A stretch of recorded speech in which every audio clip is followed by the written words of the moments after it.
Allahu Allahu Allahu Allah Allahu Allahu Allahu Allah. Muslims today are labeled as terrorists.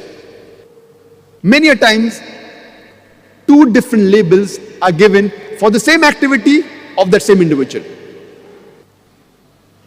About 60, 70 years ago, before India got its freedom, the country where I come from, the Britishers were ruling India. There were many Indians who were fighting for the freedom of the country. These people, by the British government, they were called as terrorists. But the common Indians, we call them as freedom fighters, as patriots. Same people, same activity, but two different labels. If you agree with the view of the British government that they had a right to rule over India, then you have to call these people as terrorists.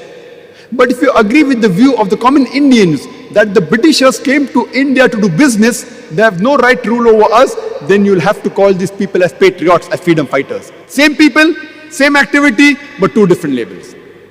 And such examples, you can give multiple such examples in world history. A Dai should know, if there are many examples, which example should you use where, so that he understands. Because Quran says in Surah Al-Imran chapter 3 verse 64, "Ta'alaw ila kalmatin sawa'in bainana bainakum." Come to common terms as us and you. The moment the Indians, when they call Muslim terrorists, and when I give this example, then they understand the picture better. 2 months back I was in UK, after the bomb blast, after 7th of July. There's supposed to be a grand conference. Tony Blair, Jack Straw was supposed to come. Last moment, they didn't come. But the chief of police was there, the mayor was there. And there also I used example, but my examples were different. I said that in the 18th century, we know of the American Revolution. The Britishers were ruling America.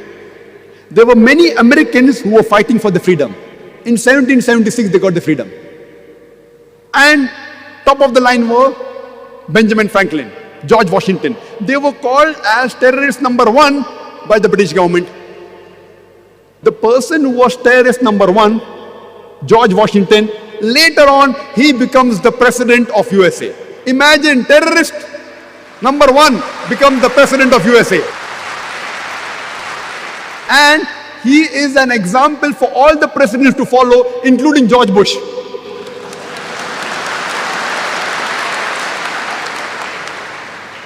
This is media. Terrorist number 1 becomes the president of the country which we look up upon. USA! USA's name comes most advanced country in the world. Who was the person who was the first president? A terrorist.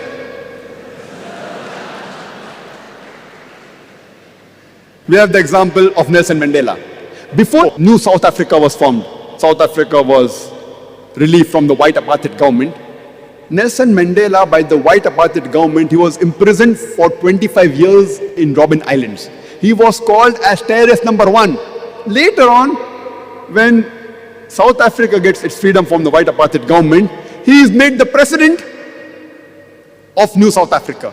And later on, he gets the Nobel Prize for Peace.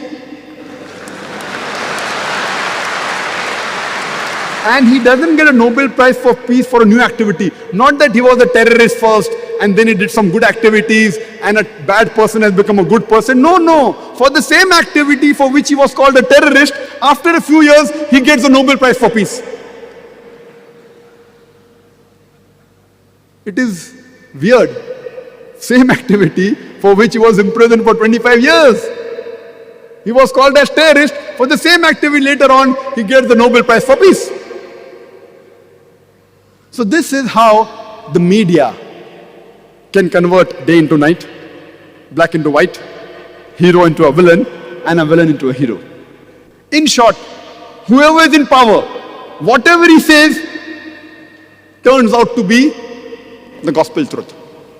We know when Hitler was invading Europe, many countries were resisting. Even France, they resisted. These French people, by the Germans, they were called as terrorists. This is how the media paints a picture Unfortunately, we Muslims, unfortunately, we are way behind. We should know how to turn the tables over.